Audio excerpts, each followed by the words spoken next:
Assalamualaikum warahmatullahi wabarakatuh. Ini adalah materi kita yang pertama, yaitu kita akan membahas secara dasar apa sih ekonomi internasional itu dan apa saja yang nantinya akan dipelajari.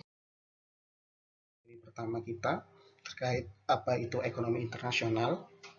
Nah, ketika ditanya apa itu ekonomi internasional, maka ekonomi internasional itu akan selalu berkaitan dengan yang namanya perdagangan internasional. Apa itu perdagangan internasional? Maka secara singkatnya kita akan berbicara perdagangan internasional itu adalah perdagangan yang melibatkan antar negara. Entah itu dilakukan oleh individu, oleh swasta, perusahaan, ataupun oleh pemerintah itu sendiri. Entah yang diperdagangkan barang atau jasa, ataupun perpindahan faktor-faktor produksi. Pokoknya perdagangan internasional adalah perdagangan yang melibatkan antar negara satu dengan negara lainnya. Itu yang kita sebut dengan perdagangan internasional. Sederhananya, makroekonomi akan bilang perdagangan internasional itu erat kaitannya dengan ekspor dan impor. Nah, kemudian di situ dikatakan mengapa negara harus melakukan aktivitas ekspor dan impor.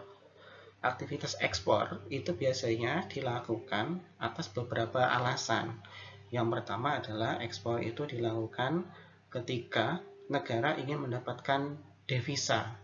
Nah, secara otomatis ketika ingin mendapatkan devisa yang jauh lebih banyak, maka negara tersebut harus melakukan aktivitas ekspor, yaitu menjual barangnya ke luar negeri. Semakin banyak barang yang terjual di luar negeri dengan kualitas yang bagus, dengan harga yang bagus, maka devisa yang didapat itu juga akan semakin bagus. Nah, itu adalah salah satu alasan kenapa melakukan ekspor. Alasan alternatifnya mungkin negara akan melakukan ekspor itu adalah ketika barang yang diproduksi di suatu negara itu sudah berlebih. Ketika sudah berlebih, kecukupan penduduk terhadap suatu barang tersebut sudah selesai, sudah habis. Setiap penduduk sudah mendapatkan manfaat dari barang yang diciptakan di negara tersebut. Agar barangnya itu bisa bermanfaat atau bernilai guna lebih, maka kelebihan barang itu juga bisa dilakukan ekspor oleh negara yang bersangkutan. Kemudian ketika berbicara impor, kenapa harus melakukan impor?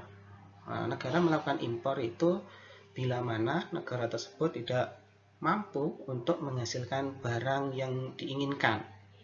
Itu alasan pertama.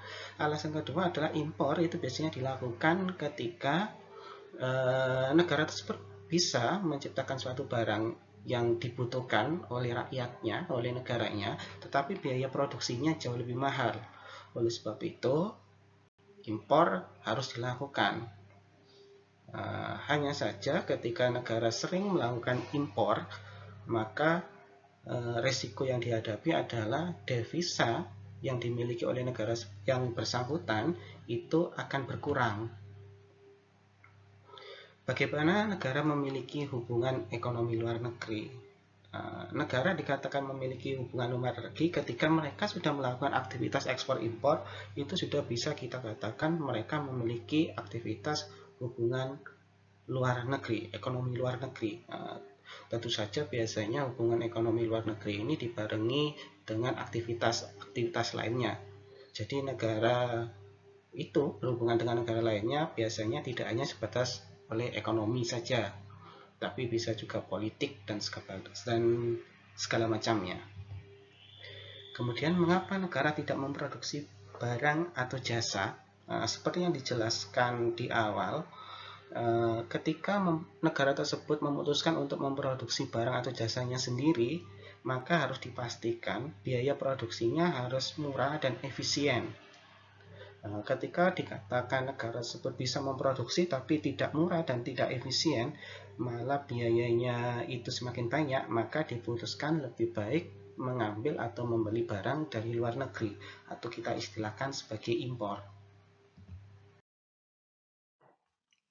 Oke, ketika kita bicara pengertian ilmu ekonomi internasional, jadi ilmu ekonomi internasional itu adalah ilmu yang mempelajari hubungan ekonomi antara suatu negara dengan negara lainnya.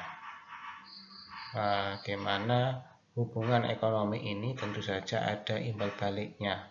Jadi tidak ada hubungan ekonomi yang pasti berjalan ketika salah satu pihak tidak mendapatkan keuntungan. Jadi ilmu ekonomi internasional sederhananya adalah ilmu yang mempelajari hubungan negara satu dengan negara lainnya, di mana masing-masing negara ingin mendapatkan keuntungan dari proses kerjasama yang dilakukan oleh kedua negara atau lebih dari dua negara. Nah, aktivitasnya kita sebut aktivitas perdagangan internasional. Nah, siapa saja pelaku aktivitas perdagangan internasional? Pelaku aktivitas perdagangan internasional itu setidaknya nanti ada 3, di mana terdiri dari penduduk, kemudian perusahaan, dan yang terakhir adalah pemerintah. Seperti yang sudah dijelaskan di slide yang sebelumnya, ketika ditanya siapakah penduduk itu, yang pertama adalah penduduk dalam ekonomi internasional itu adalah kegiatan perdagangan yang dilakukan antara individu dengan individu. Jadi individu di negara satu berhubungan dagang dengan individu di negara lainnya. Bisa juga penduduk yang dimaksud adalah antara individu dengan negara atau dengan pemerintah. Ada juga antara perusahaan di satu negara dengan perusahaan di negara lainnya. Boleh juga perusahaan di satu negara dengan pemerintah yang ada di negara yang berbeda. Kemudian bisa juga antara perusahaan dengan individu. Jadi setidaknya ada 3 pelaku ekonomi internasional dalam perdagangan internasional, yaitu individu, kemudian yang kedua adalah perusahaan, dan yang ketiga adalah negara atau pemerintah. Apa saja yang menyebabkan perdagangan internasional itu? Yang menyebabkan perdagangan internasional adalah yang pertama adalah perbedaan keterampilan, ilmu pengetahuan, dan teknologi. Ketika negara itu punya keterampilan dan ilmu pengetahuan serta teknologi yang berbeda, maka barang yang dihasilkan di masing-masing negara juga pasti akan berbeda. Sehingga ketika terjadi perbedaan barang ini, nanti pasti akan menyebabkan perdagangan internasional. Contohnya, Indonesia bisa memproduksi barang-barang di bidang pertanian. Kemudian Cina bisa memproduksi barang-barang elektronik. Barang yang diproduksi di Indonesia dan Cina berbeda. Kenapa? Karena mereka kedua negara ini punya perbedaan keterampilan, ilmu teknologi, ilmu pengetahuan, dan teknologi. Sedangkan yang kedua, penyebab perdagangan internasional itu adalah kelebihan produksi dalam negeri, atau kata lainnya bisa kita sebut negara itu punya kecenderungan melakukan ekspor. Kenapa melakukan ekspor? Karena tadi negara itu sudah memproduksi barang atau jasa, di mana barang dan jasa yang dihasilkan sudah dianggap cukup bahkan melebihi kebutuhan masyarakat yang ada di negara tersebut, sehingga mau tidak mau barang yang diproduksi pasti akan berlebih. Bagaimana ketika barang itu berlebih? Maka mau tidak mau perusahaan tersebut harus melakukan yang namanya aktivitas ekspor. Kemudian ada perbedaan SDA, iklim, tenaga kerja, budaya, dan jumlah penduduk. Setiap negara itu punya kekayaan alam yang berbeda-beda. Semakin berbeda kekayaan alam yang dihasilkannya, maka akan semakin dimungkinkan menyebabkan terjadinya perdagangan internasional. Katakanlah bagi negara-negara Arab, dia merupakan negara penghasil minyak bumi. Tetapi katakanlah bagi negara-negara Eropa, katakanlah dia adalah salah satu penghasil teknologi ataupun penghasil industri otomotif yang bagus dan banyak. Tentu saja di situ ada terjadi perbedaan sumber daya alam yang dimilikinya, sehingga dimungkinkan nantinya bangsa-bangsa Eropa itu akan berusaha mengimpor minyak bumi dari negara-negara Arab, sedangkan negara-negara Arab memerlukan teknologi, memerlukan barang-barang otomotif yang bagus. Mereka bisa melakukan mereka bisa melakukan impor ke negara-negara Eropa. Kemudian perbedaan iklim itu juga pasti akan mempengaruhi barang dan jasa yang dihasilkan. Kemudian tenaga kerja ini menyebabkan perdagangan internasional itu bisa kita lihat dari dua sisi. Yang pertama, ketika kita bicara terkait dengan mobilitasnya. Dalam ekonomi internasional, tenaga kerja itu bisa dengan leluasa melakukan mobilitas yang cukup tinggi. Artinya seperti apa? Katakanlah Anda orang Indonesia, kemudian Anda boleh mencari pekerjaan selain di Indonesia, itu mobilitas yang tinggi, dan itu diperbolehkan dan dibenarkan dalam perdagangan internasional. Kemudian tenaga kerja kita lihat dari sisi lain adalah sisi perusahaan untuk memproduksi barang. Biasanya perusahaan-perusahaan besar atau multinasional itu akan berusaha mencari negara-negara yang memiliki faktor-faktor produksi yang murah. Di mana terdapat faktor-faktor produksi yang murah, maka di situ mereka akan melakukan produksi. Nah, ketika ada statement seperti itu, maka secara otomatis perusahaannya nanti akan berdiri atau dibangun di luar negara induknya. Maka secara otomatis aktivitas perdagangan nasional itu akan berjalan. Kemudian budaya. Kenapa budaya bisa menyebabkan perdagangan internasional? Supaya wawasan kita jauh lebih luas, artian perdagangan internasional ini tidak hanya terkait menjual atau membeli barang saja, tetapi aktivitas Anda berlibur ke luar negeri itu kita sebut sebagai aktivitas perdagangan internasional. Kenapa katakanlah Anda berlibur itu disebut sebagai aktivitas perdagangan internasional? Kita ambil contoh saja ketika Anda melakukan liburan ke Malaysia katakanlah. Nah, ketika Anda berlibur ke Malaysia, maka secara tidak langsung Anda itu akan memindahkan devisa Indonesia ke Malaysia. Ya, kenapa dikatakan seperti itu? Karena kekayaan yang Anda punya di Indonesia, nantinya ketika Anda berlibur ke Malaysia, maka kekayaan yang Anda punya itu Anda akan gunakan sebagai biaya hidup di Malaysia. Nah, maka akan terjadi perpindahan devisa, perpindahan kekayaan. Nah, kalau dilihat dari mata uang, mata uangnya juga pasti akan ada perdagangan, pertukaran di situ.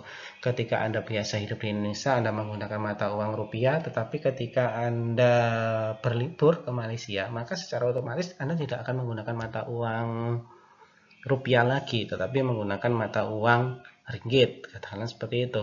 Kemudian ketika berbicara jumlah penduduk, makin besar, makin banyak jumlah penduduk di suatu negara, biasanya barang yang dibutuhkan itu akan semakin banyak dan semakin bervariasi. Ada kalanya beberapa negara tidak bisa mencukupi kebutuhan itu, maka mau tidak mau, maka aktivitas impor itu harus dilakukan. Nah, ketika kita berbicara aktivitas impor, maka perdagangan internasional dengan sendirinya itu sudah terlaksana. Kemudian ada keberagaman selera. Nah, ketika kita berbicara keberagaman selera, ketika kita ambil contoh saja, ketika selera atau gaya pakaian Anda itu tidak sesuai dengan kondisi negara kita, Indonesia katakanlah Anda ingin meniru atau selera berpakaian Anda adalah model K-pop dan segala macamnya, maka biasanya Anda akan membeli barang-barang dari Korea Selatan, katakanlah seperti itu. Nah, ketika Anda membeli barang-barang dari Korea Selatan, maka secara otomatis Anda juga melakukan aktivitas perdagangan internasional. Entah itu antara individu dengan individu ataupun individu dengan perusahaan. Kemudian pemenuhan kebutuhan. Perdagangan internasional itu secara umum tujuan utamanya adalah untuk pemenuhan kebutuhan, di mana kebutuhan yang tidak bisa terpenuhi di dalam negeri, maka bisa dilakukan dengan melakukan impor dari luar negeri.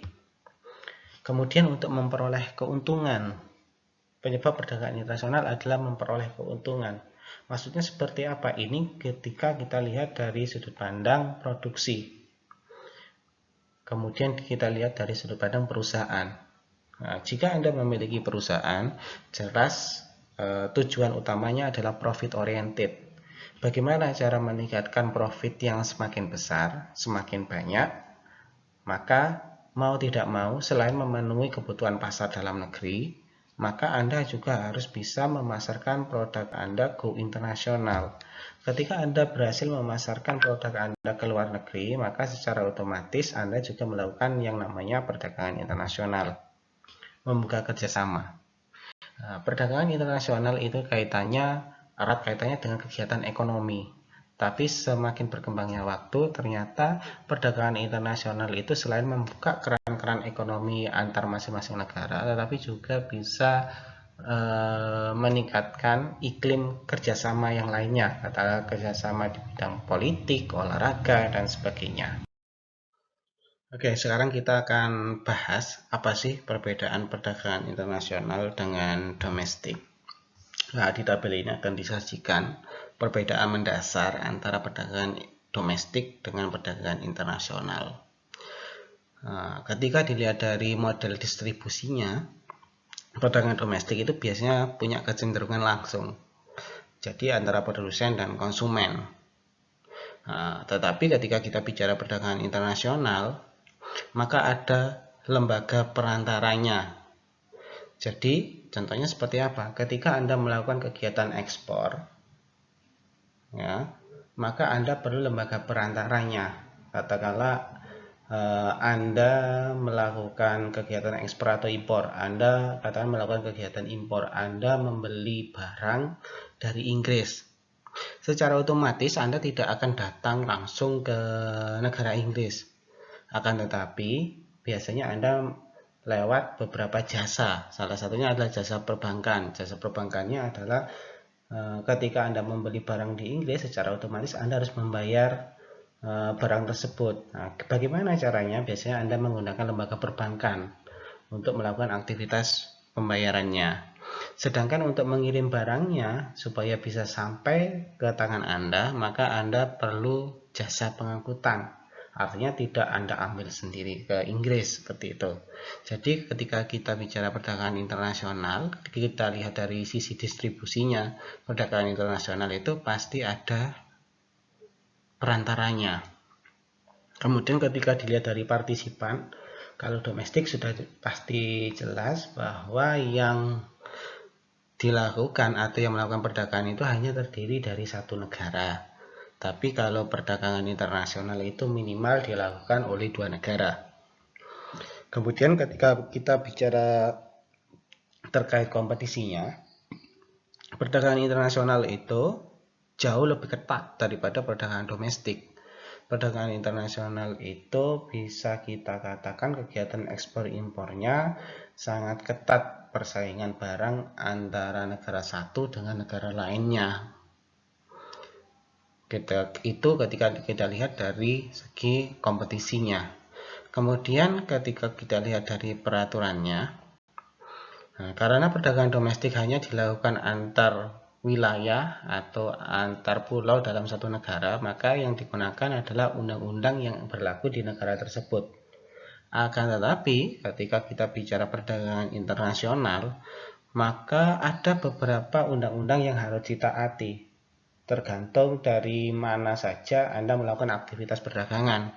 Katakanlah kita beri contoh Indonesia dengan Thailand. Maka secara otomatis aturan yang harus ditaati adalah aturan yang ada di Indonesia, aturan yang ada di Thailand, begitu juga yang ketiga adalah aturan kesepakatan perdagangan internasional yang sudah disepakati oleh seluruh negara di dunia. Kemudian biaya angkut. Nah, setiap kali ada perdagangan tentu saja akan ada yang namanya biaya antar atau biaya angkut. Untuk perdagangan domestik, jika dibandingkan dengan perdagangan internasional, maka biaya angkutnya akan jauh lebih besar ketika kita bicara perdagangan internasional karena harus melewati antar negara. Kemudian ketika kita bicara terkait dengan pembayaran, Nah, ketika kita bicara perdagangan domestik, maka pembayarannya ya hanya menggunakan satu mata uang yang sama.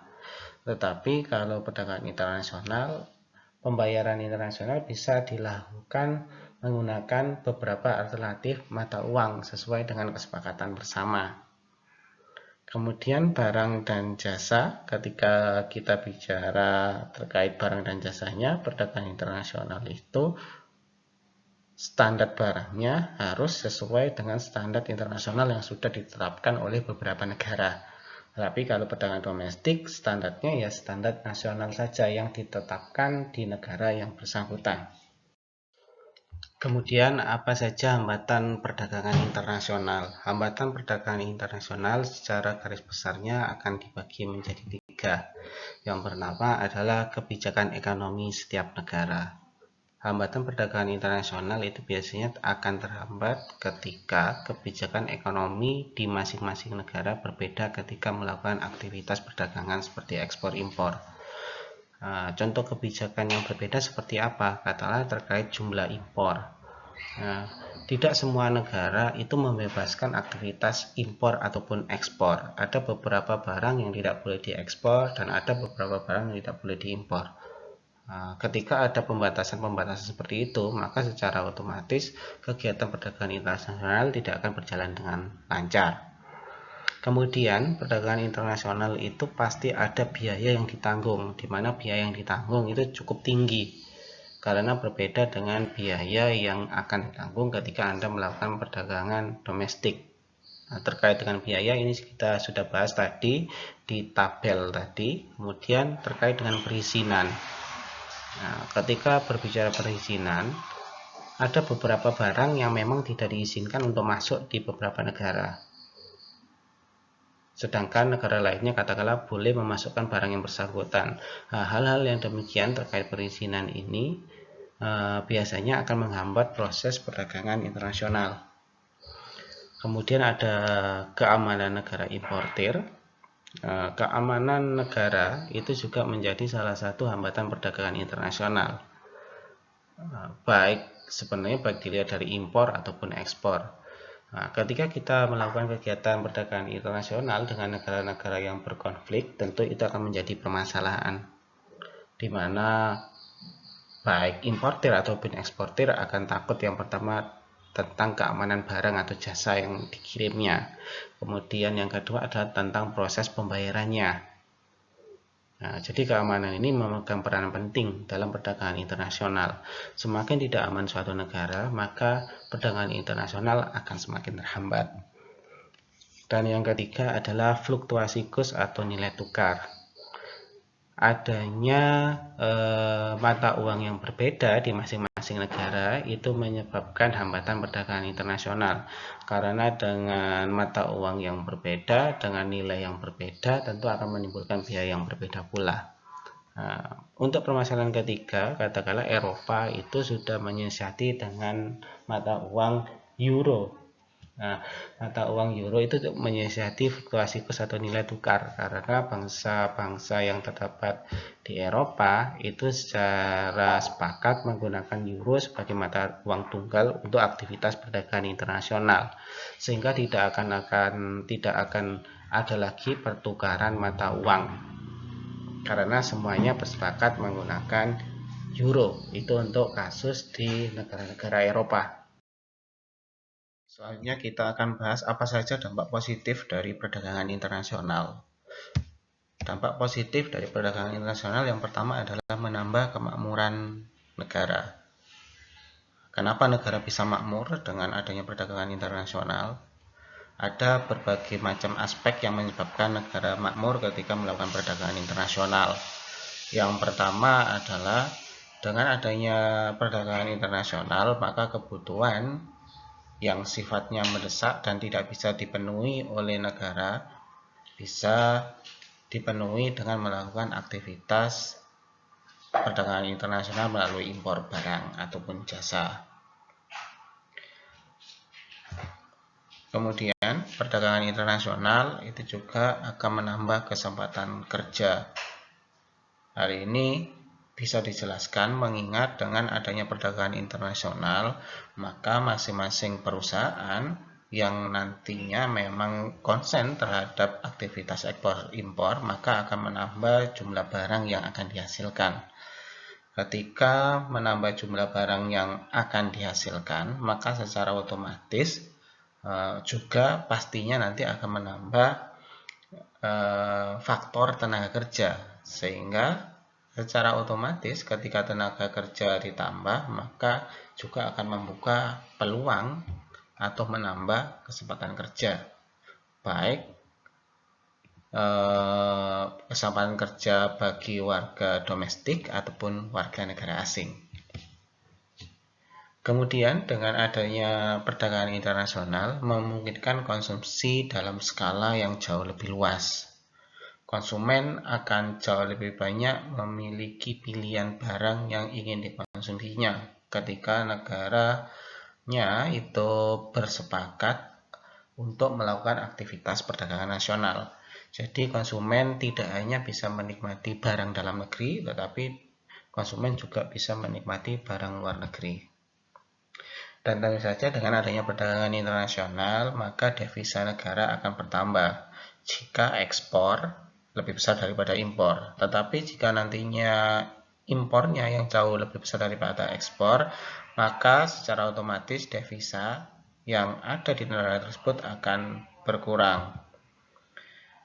Kemudian dengan adanya perdagangan internasional itu mampu menstabilkan harga. Apa maksudnya menstabilkan harga? Ada kalanya di suatu negara ketika barang yang dibutuhkan oleh konsumen itu menghadapi kelangkaan, maka secara otomatis barang tersebut akan menjadi mahal harganya. Agar barang tersebut tidak langka dan tidak lagi menjadi mahal, dengan adanya perdagangan internasional, barang yang semula langka itu bisa diimpor dari negara-negara yang kelebihan barang. Dengan sendirinya, barang yang tersedia dalam negeri akan semakin banyak dan akhirnya harga akan turun dengan sendirinya sehingga mampu menstabilkan harga. Kemudian mempercepat ahli teknologi. Apa maksudnya? Dengan adanya perdagangan internasional, secara otomatis transfer teknologi juga akan tetap berlangsung lebih cepat dan lebih efisien. Contohnya seperti apa? Ketika kita berbicara gadget, sebutlah ponsel, kita akan bicara ponsel. Bagi negara-negara yang tidak bisa menciptakan atau meng-create ponsel sendiri, maka secara otomatis akan mengimpor ke negara-negara penghasil ponsel.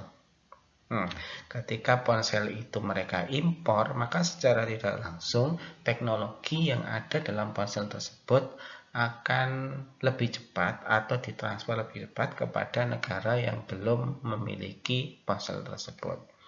Itu adalah dampak positif dari perdagangan internasional. Kemudian ketika berbicara dampak negatif dari perdagangan internasional, kalau kita tadi bahas dampak positifnya, sekarang kita bahas dampak negatifnya.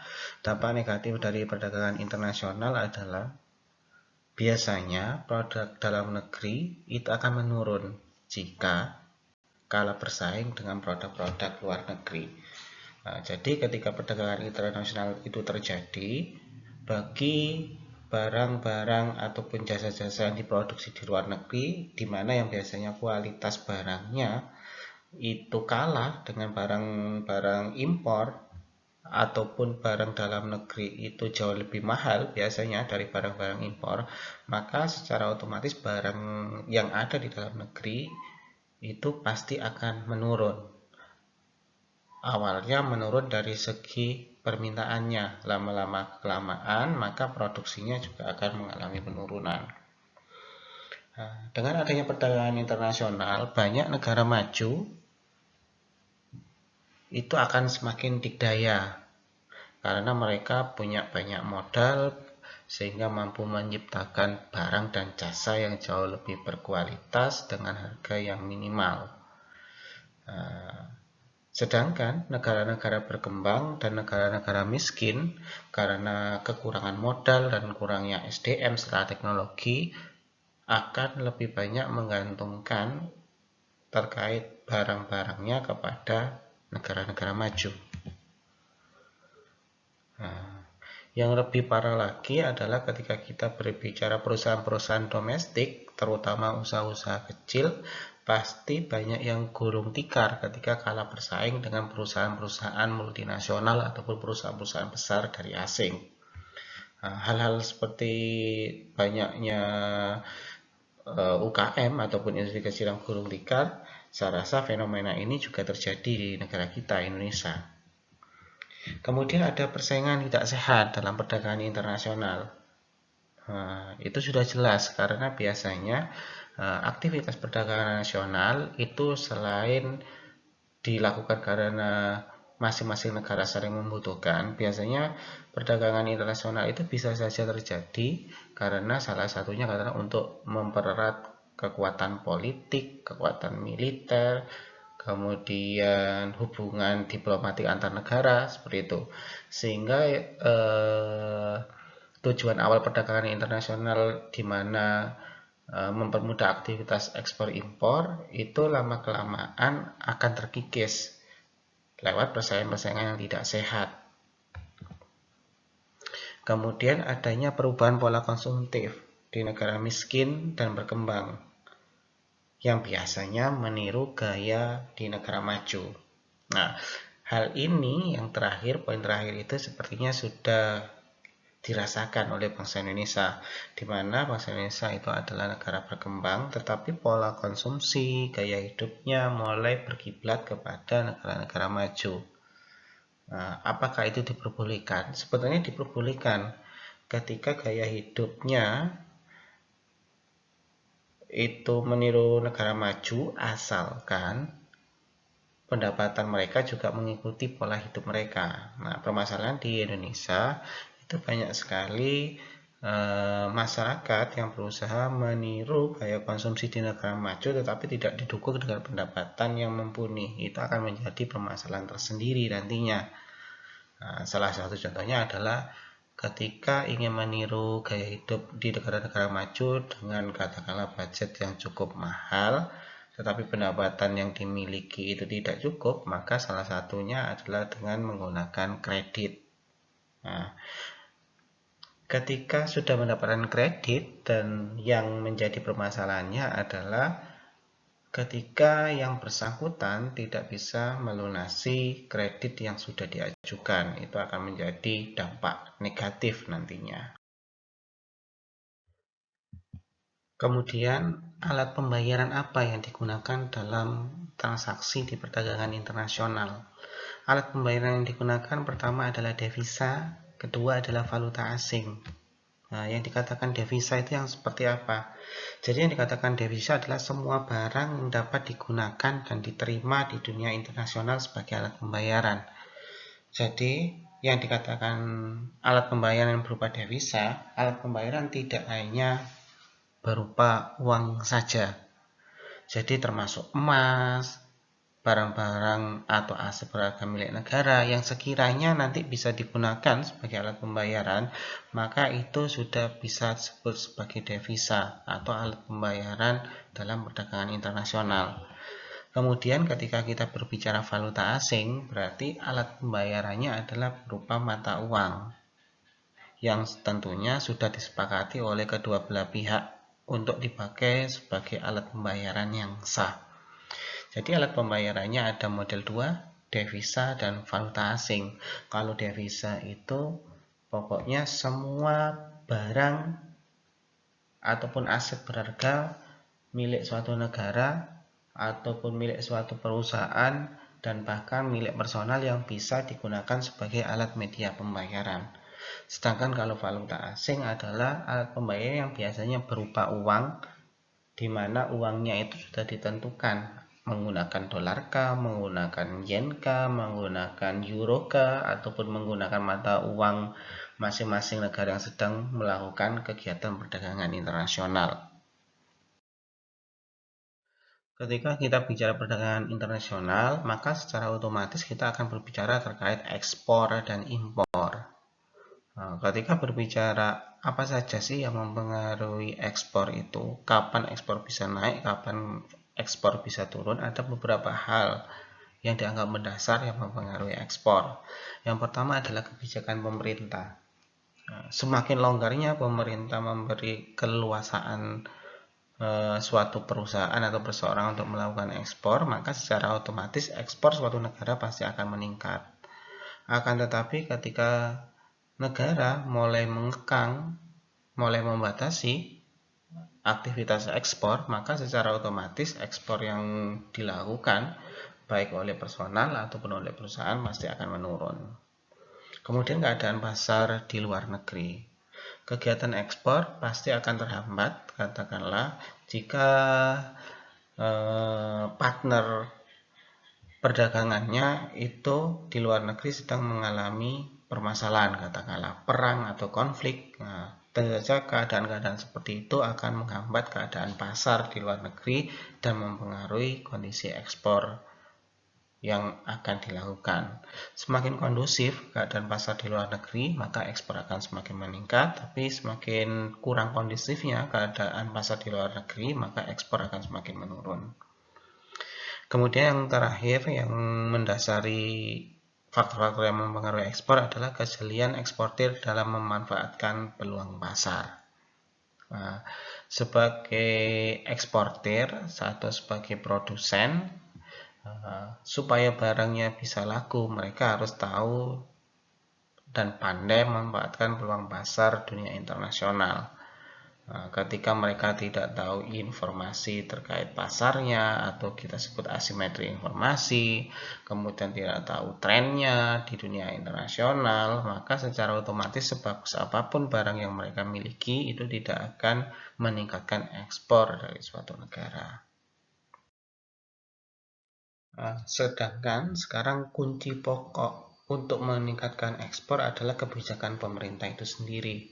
Jadi peran andil pemerintah cukup besar dalam meningkatkan ekspor di suatu negara. Apa saja yang bisa dilakukan? Yang pertama adalah pemerintah harus secara kontinu bisa memasarkan atau mempromosikan dagang di luar negeri. Jadi pemerintah diusahakan harus tahu negara, katakanlah kita akan bicara negara Indonesia ini punya keunggulan di apa. Katakanlah pemerintah sudah menetapkan keunggulan di Indonesia adalah di sektor pertanian, maka peran pemerintah adalah bagaimana caranya mempromosikan hasil-hasil pertanian Indonesia agar lebih dikenal di luar negeri. Ketika produk kita berhasil dikenal di luar negeri, secara otomatis permintaan terhadap barang produksi Indonesia tentu saja akan meningkat. Kemudian yang kedua adalah peningkatan diplomasi perjanjian dagang internasional. Jadi ketika kita bicara perdagangan internasional, tidak semudah seperti kita membayangkan perdagangan domestik. Jelas ada beberapa persyaratan penting yang harus dipenuhi agar perdagangan internasional itu terjadi. Kebanyakan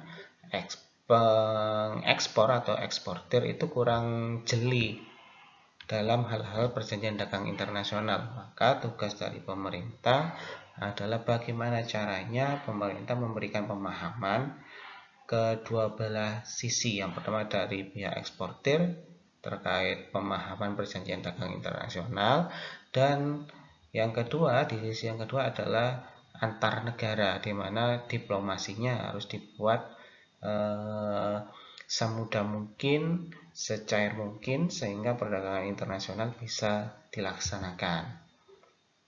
Kemudian yang tiga, memperluas fasilitas kepada panduan barang ekspor. Ketika pemerintah memberikan fasilitas yang prima kepada barang eksportir untuk melakukan kegiatan ekspor, maka secara otomatis eksportir akan dibantu, sangat-sangat dibantu ketika pemerintah memberikan fasilitas.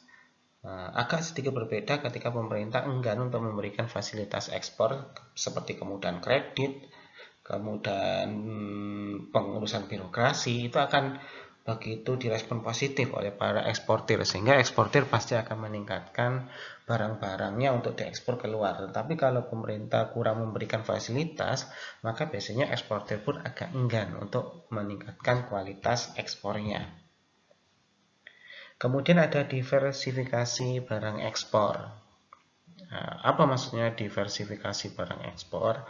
Jadi walaupun kita katakan Indonesia itu katakanlah punya keunggulan di sektor pertanian, bukan berarti barang yang diproduksi atau barang yang diekspor ke luar negeri nanti hanya berupa beras saja, katakan seperti itu.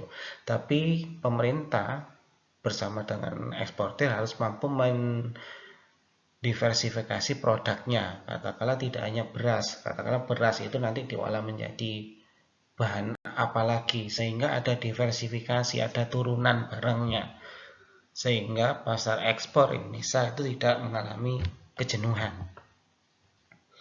Kemudian pemerintah harus menyiapkan iklim usaha yang kondusif. Nah, maksudnya kondusif ini seperti apa? Jadi selain menjaga kualitas barang, kemudian peningkatan diplomasi antar negara untuk meningkatkan kualitas barang yang diekspor, maka iklim usaha domestiknya juga harus dijaga. Artinya jangan sampai ada persaingan yang nantinya membunuh, sama-sama saling membunuh perusahaan domestik di dalam negeri. Nah, oleh sebab itu iklim usahanya harus dijaga. Bagaimana caranya perusahaan-perusahaan domestik itu saling bersatu untuk meningkatkan ekspor negaranya. Kemudian untuk meningkatkan ekspor, maka stabilitas harga dan kurs valuta asing itu harus stabil. Nah, ketika harganya tidak stabil, diakibatkan karena nilai tukar katakanlah rupiahnya tidak stabil, maka orang juga akan enggan untuk membeli atau melakukan kegiatan ekspor impor dengan Indonesia. Kenapa? Karena harganya berubah-ubah. Nah, sederhananya ketika kita menjadi konsumen, biasanya kita itu menyukai harga yang sifatnya stagnan dan informasinya sempurna, tidak berubah-ubah sepanjang waktu. Nah, gimana caranya supaya harganya tidak berubah-ubah dengan cepat? Maka pemerintah harus menjaga agar nilai tukarnya itu tetap stabil. Kemudian ada penyuluhan dan sosialisasi kegiatan ekspor. Penyuluhan dan kegiatan sosialisasi kegiatan ekspor ini kalau kita berbicara Indonesia mungkin saat ini konsennya atau paling besar berada di daerah-daerah perkotaan. Padahal ketika kita bicara Indonesia dengan sektor pertaniannya yang diunggulkan, maka sebenarnya harus lebih menyeluruh. Bukan hanya di tingkat kota, tapi desa juga harus ada. Penyuluhannya harus merata dan sosialisasinya juga harus merata agar kegiatan ekspornya dapat meningkat secara pesat. Selanjutnya kita akan membahas apa sih manfaat dari kegiatan ekspor itu. Kenapa negara itu kalau bisa lebih diprioritaskan terhadap kegiatan ekspor daripada kegiatan impor. Nah, manfaat pertama adalah ketika suatu negara itu mampu meningkatkan kegiatan ekspornya terhadap salah satu barang, maka akan muncul rasa cinta kita terhadap produk-produk dalam negeri. Kenapa? Karena orang luar pun menggunakan barang dalam negeri. Kenapa orang atau rakyatnya sendiri tidak mau menggunakan? Nah, semakin banyak orang luar menggunakan, maka secara otomatis masyarakat domestiknya juga akan lebih suka atau lebih cinta terhadap produk yang ada di dalam negeri. Nah, dengan adanya kegiatan ekspor, maka secara otomatis keluarnya devisa menuju negara lain itu bisa terkontrol, bisa dikurangi. Karena ekspor itu kan menambah devisa, sedangkan impor itu berarti kan kita membeli produk dari luar, secara otomatis akan mengurangi devisa. Nah, dengan lebih banyaknya ekspor daripada impor, maka secara otomatis akan lebih banyak devisa yang mengalir ke dalam negeri daripada devisa yang keluar. Nah, dengan adanya kegiatan ekspor, maka secara otomatis akan mengurangi ketergantungan kita terhadap barang-barang impor. Itu sudah pasti. Ketika ekspor lebih meningkat, secara otomatis impor juga akan semakin berkurang. Itu yang kita sebut dengan surplus. Tapi kalau defisit itu sebaliknya. maka impornya akan jauh lebih besar daripada ekspornya. Nah, ketika ekspor itu semakin meningkat, maka secara otomatis neraca pembayaran itu akan semakin kuat karena ekspor jauh lebih besar daripada impor. Oke, selanjutnya bagaimana cara melakukan pembayaran di aktivitas ekspor impor dalam perdagangan internasional?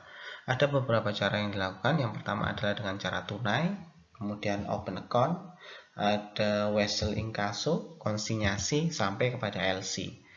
Nah, kita akan bahas satu persatu secara garis besarnya saja, karena nanti akan dibahas di bab-bab berikutnya. Pembayaran secara tunai itu mirip seperti kita melakukan transaksi jual beli pada umumnya, yaitu barang kita terima, kemudian kita menyerahkan uang kita secara tunai kepada pihak yang bersangkutan. Tentu saja uang yang diserahkan itu sudah menjadi kesepakatan bersama menggunakan mata uang apa dan berapa besar nominal nilai. Kemudian pembayaran bisa juga dilakukan melalui open account. Bagaimana cara pembayaran melalui open account? Di sini dikatakan importir akan membayar kepada eksportir ketika barang sudah sampai atau diterima. Jadi ketika kita bicara open account, importir baru akan membayar kepada eksportir jika barangnya sudah sampai. Nah, ketika barang belum sampai, maka secara otomatis importir tidak diwajibkan untuk membayar. Nah, untuk masuk kepada gimana caranya kita bisa melakukan pembayaran melalui open account, ada beberapa syarat yang harus dipenuhi. Pertama adalah rasa percaya antara eksportir dan importir. Nah, ketika tidak ada kepercayaan antara eksportir dan importir, contohnya seperti ini, ketika eksportir enggan untuk mengirim barang kepada importir karena takut importir tidak mau membayar, maka perdagangan yang cara membayar menggunakan open account itu tidak akan bisa karena syarat yang pertama tidak bisa terpenuhi. Kemudian syarat yang kedua, barang dan dokumen langsung dikirim ke pembeli. Jadi maksudnya seperti apa? Ketika sudah terjadi kesepakatan terhadap barang yang ingin diperjualbelikan, maka secara otomatis ketika pembayaran melalui open account, barang dan dokumen-dokumen yang melengkapi barang tersebut harus segera dikirimkan langsung kepada pembeli, tidak melalui perantara biasanya. Open account itu bisa dilakukan ketika eksportir merasa kelebihan dana. Kenapa eksportir harus kelebihan dana untuk melakukan pembayaran open account? Karena importir tidak akan membayar ketika barang itu belum sampai.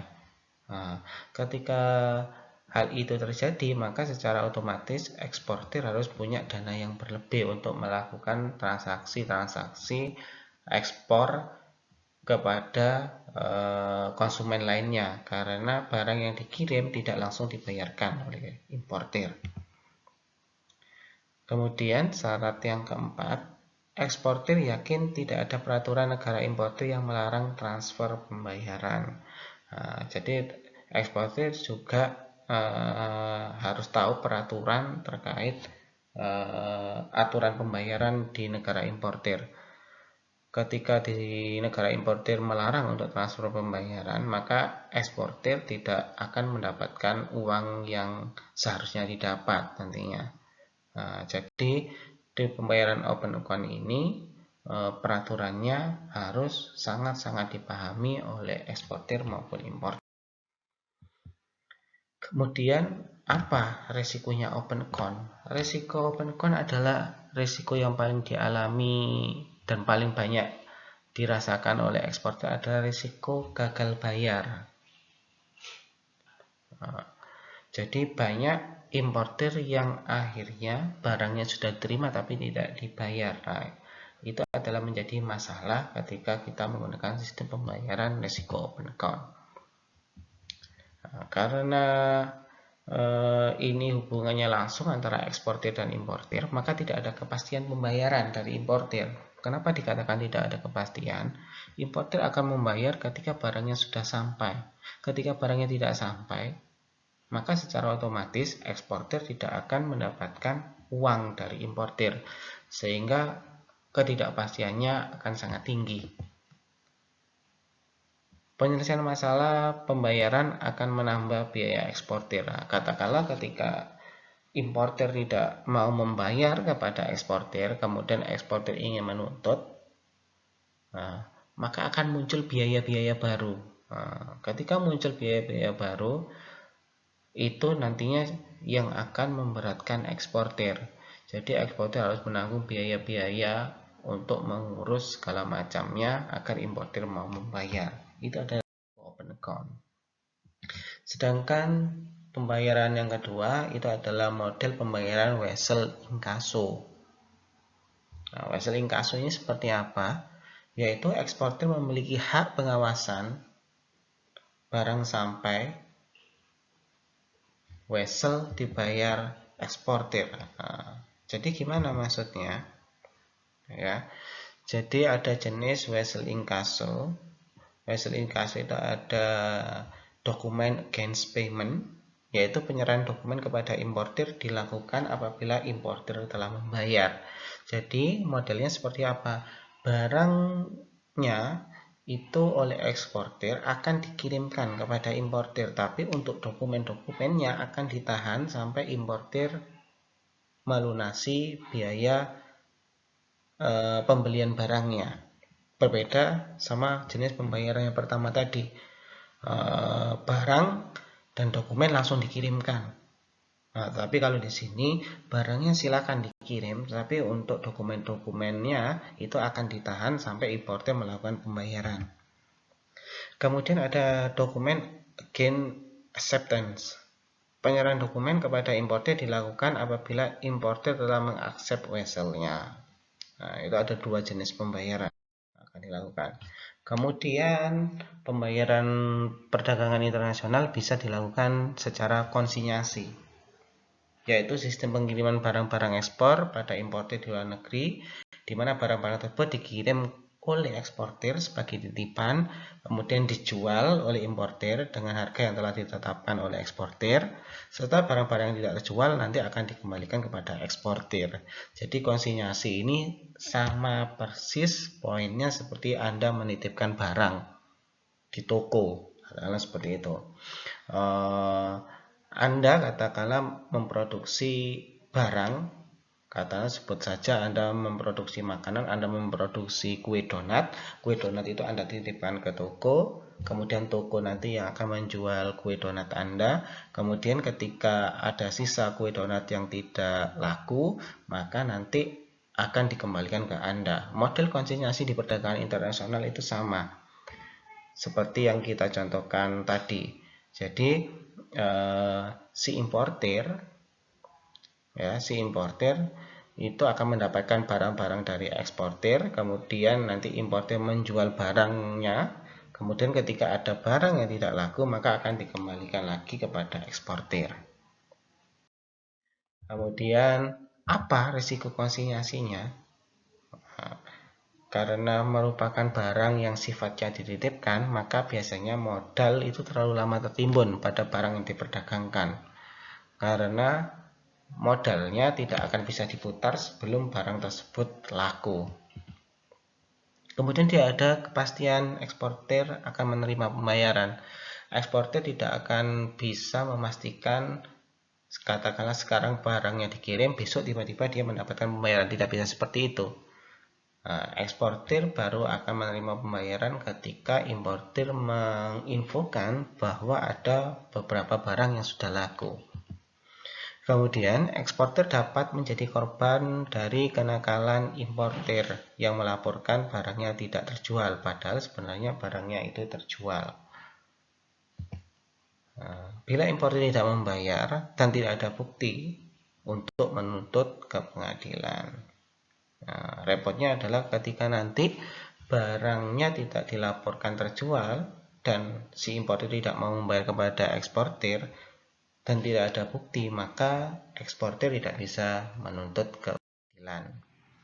Kemudian pembayaran terakhir adalah LC, Letter of Credit, yaitu suatu surat yang dikeluarkan oleh suatu bank atas permintaan importir, ditujukan kepada eksportir di luar negeri yang menjadi relasi importir, yang memberikan hak kepada eksportir untuk menarik vessel-vessel atas importir yang bersangkutan. Jadi pembayaran LC ini adalah melibatkan perbankan. Nah, artinya si importir ataupun si eksportir tidak melakukan interaksi langsung terkait pembayaran. Nah, jadi nanti katakanlah si importir ketika ingin melakukan pembayaran kepada eksportir, importir akan menunjuk perbankan. Perbankan yang ada di negara importir. Dari situ, bank yang ada di negara importir itu akan melakukan transfer pembayaran kepada bank yang sudah ditunjuk oleh negara eksportir di negaranya eksportir. Akhirnya transaksi akan dilakukan antara kedua belah bank yang ada di importir ataupun di eksportir. Jadi pembayarannya tidak secara otomatis langsung dilakukan oleh eksportir dan importir. Oke. Demikian penjelasan awal mengenai apa itu ekonomi internasional, yang di dalamnya ada perdagangan internasional. Ketika ada pertanyaan, silakan Anda boleh tulis di kolom komentar yang sudah telah disediakan. Terima kasih. Wassalamualaikum warahmatullahi wabarakatuh.